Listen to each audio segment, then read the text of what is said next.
اللہ رب العزت نے انسان کے اندر مختلف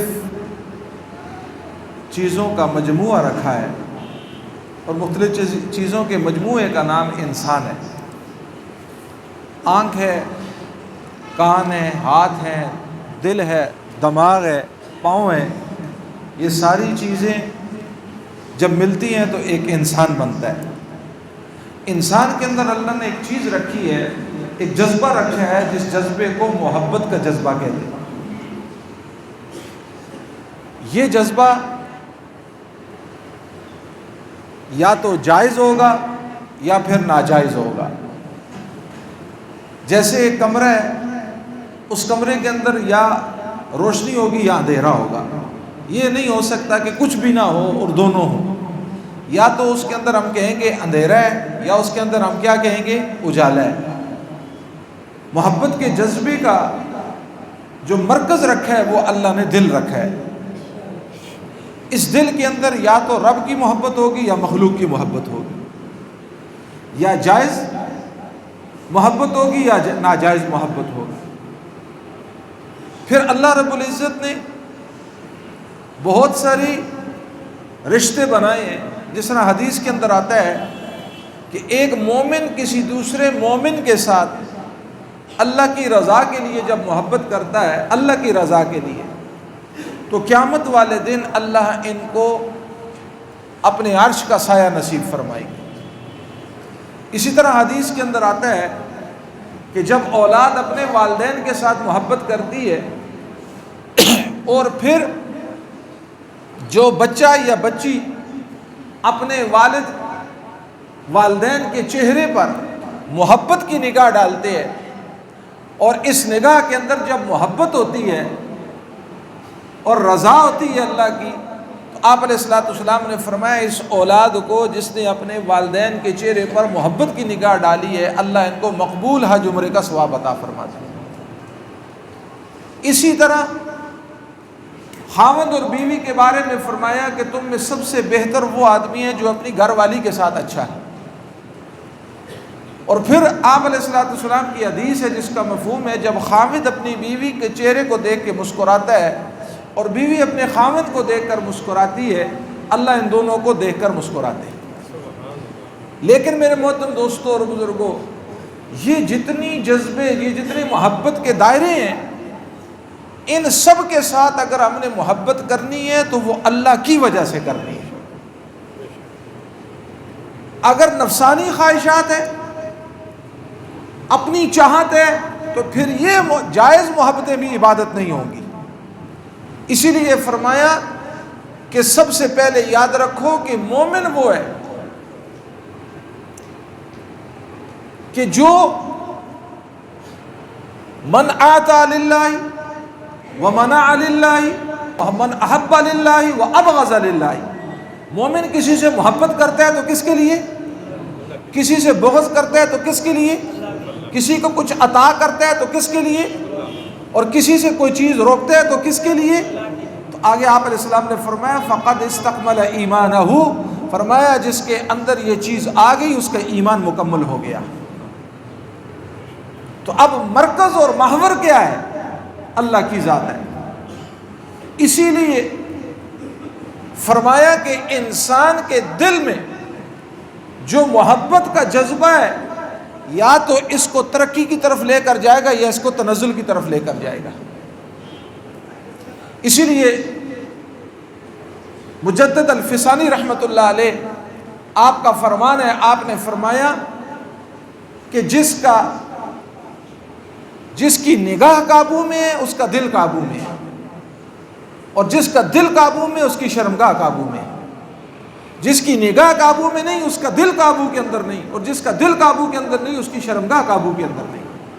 اسی لیے یہ جو اللہ کی محبت ہے، یہ جو دل کے اندر اللہ کی محبت کا آنا ہے، اس محبت میں دو چیزیں رکاوٹ بنتی ہیں۔ کتنی چیزیں؟ دو چیزیں، ایک نگاہ اور دوسرا مال۔ یہ دو چیزیں اللہ کی محبت کی جو نعمت ہے اس کے حصول کے اندر یہ دو چیزیں رکاوٹ ہے۔ ابھی نماز پڑھی، ذکر کیا، مسجد سے باہر نکلے، نگاہ ادھر بھی جا رہی ہے، نگاہ ادھر بھی جا رہی ہے، ادھر بھی حسینوں پر پڑ رہی ہے، ادھر بھی پڑ رہی ہے۔ اب بتائیں میرے محترم دوستوں اور بزرگوں، اللہ غیور ذات ہے، جس دل کے اندر رب کا غیر ہو وہاں رب نہیں آ سکتا۔ اور دوسری چیز فرمایا وہ مال ہے۔ مرد کی کمزوری حسن ہے اور عورت کی کمزوری مال ہے۔ وہ مال کے پیچھے مرتی ہے، یہ حسن کے پیچھے مرتا ہے، اور یہ دو چیزیں رکاوٹ ہے رب کو، اللہ کو حاصل کرنے کے لیے۔ اور اللہ رب العزت نے کیا فرمایا کہ فرمایا ایمان والے وہ ہیں جن کو اللہ سے محبت ٹوٹ کے ہو۔ اشد کا لفظ ذکر کیا اللہ نے کہ تمہیں اللہ سے محبت ٹوٹ کر ہو۔ پھر اس محبت، جتنی محبتیں جن کے ساتھ ہمارے تعلق ہے، ان کے ساتھ جو محبت ہے وہ صرف اللہ کی وجہ سے ہو۔ میرے محترم دوستو، اللہ ایسے نہیں ملتے، اللہ کی محبت ایسے نہیں ملتی، وہ تو اللہ کو چاہنا پڑے گا۔ کہا کوئی دیکھنا چاہتا ہے اپنا معیار کہ میرے دل میں رب ہے یا نہیں ہے، اپنی دعاؤں کو دیکھ لے۔ آج تو ہمارے پاس دعا مانگنے کے لیے وقت نہیں ہے، اور ہماری دعا ہے یا اللہ دکان چلا دے، یا اللہ اولاد کے مسئلے حل کر دے، یا اللہ یہ کر دے۔ ہماری دعاؤں میں دنیا دنیا، اگر دعا میں دنیا ہے پھر دل میں بھی دنیا، دل میں رب نہیں ہے۔ اگر دعا میں رب ہے، دعا میں اللہ ہے، دعا میں اللہ کو مانگا جا رہا ہے، اللہ کی محبت کو مانگا جا رہا ہے، اور میرے محترم دوستو بتاؤ کائنات کو بنانے والا کون ہے؟ چلانے والا کون ہے؟ ہمارا بنانے والا کون ہے؟ رات کس کے قبضے میں؟ دل کس کے قبضے میں؟ ہماری سانسیں کس کے قبضے میں؟ مسائل کا حل کس کے قبضے میں؟ حالات بھیجنے والا کون ہے؟ اللہ۔ اللہ سے تعلق ہو گیا، سارے مسئلے حل ہو گیا۔ افلاطون سے کسی نے سوال کیا کہ اگر اللہ اوپر سے تیر برسانا شروع کر دے، یا کوئی آدمی تیر برسا رہا ہے تو اس سے کوئی راستہ نہ ہو تو بچنے کا طریقہ کیا ہے؟ کہ تیر والے کے قدموں میں چلے جاؤ تو بچ جاؤ گے۔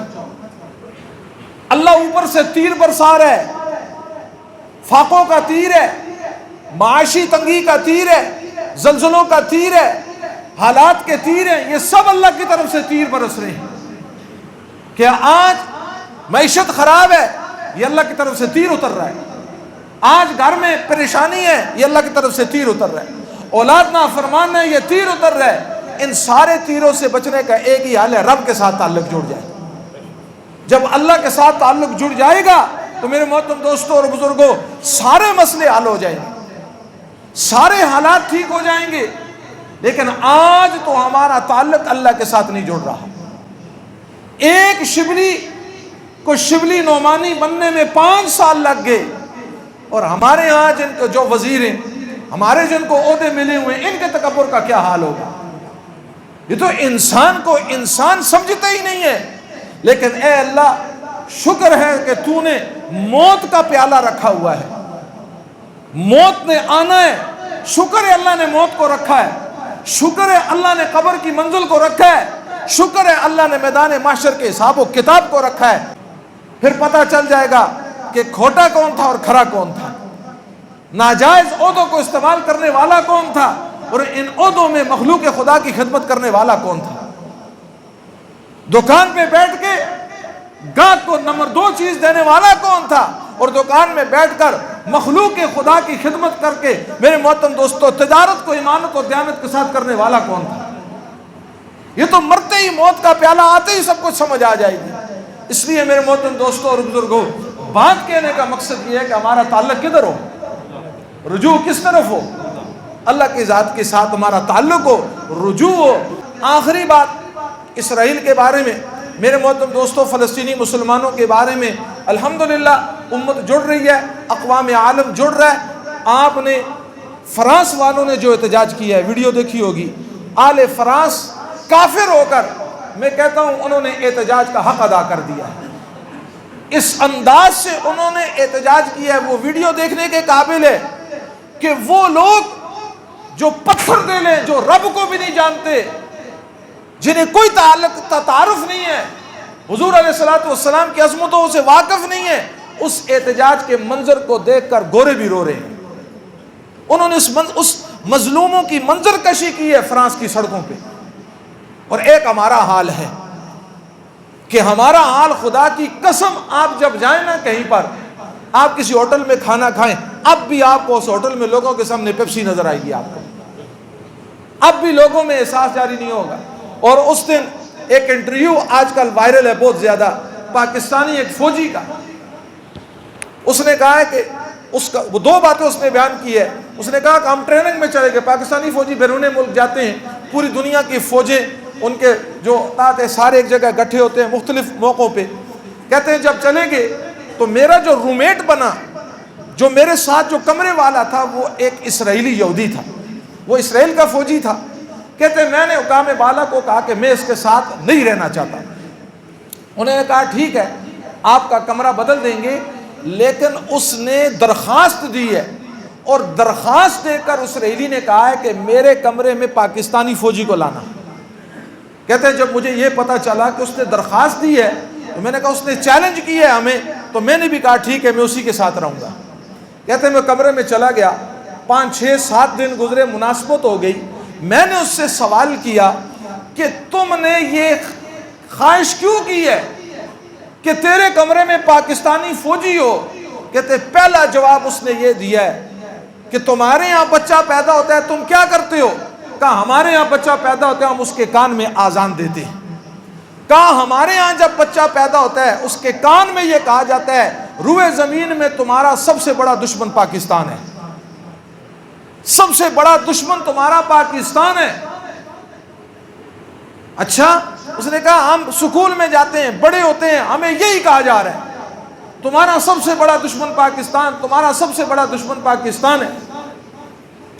میں نے اسے کہا کہ تم ہمیں اتنا بڑا دشمن سمجھتے ہو، ہم تو تمہیں اتنا بڑا نہیں۔ اس نے کہا سب سے بڑی غلطی تمہاری یہ ہے۔ پھر میں نے اسے کہا کہ بتاؤ تم ہمیں دشمن کیوں سمجھتے ہو؟ اس نے کہا پوری دنیا میں 2 ملک ایسے ہیں جو مذہب کے نام کے وجود میں آئے، ایک پاکستان اور ایک اسرائیل، یہ دونوں مذہب کے نام پہ وجود میں آئے۔ اور پھر 2-3 باتیں اس کی اور بھی ہیں جو اس نے جو بیان کی ہے، جو اس نے یہ کہا ہے۔ تو میرے محترم دوستوں اور بزرگوں، ہم اپنے اس ملک کی بھی قدر کریں، اللہ ہمارے حکمرانوں کو بھی غیرت نصیب فرمائے۔ اللہ میرے محترم دوستوں واقعی، اور ایک بات اس نے یہ کی کہ پوری دنیا میں اس وقت سب سے تکڑا ایٹم بم وہ مسلمان پاکستان کے پاس ہے، اس میں کوئی شک نہیں ہے۔ دعا فرمائے میرے محترم دوستوں اور بزرگوں، اللہ ہمیں، ہماری فوج کو، میرے محترم دوستوں اور بزرگوں، وہ جذبہ جہاد بھی اللہ نصیب فرمائے۔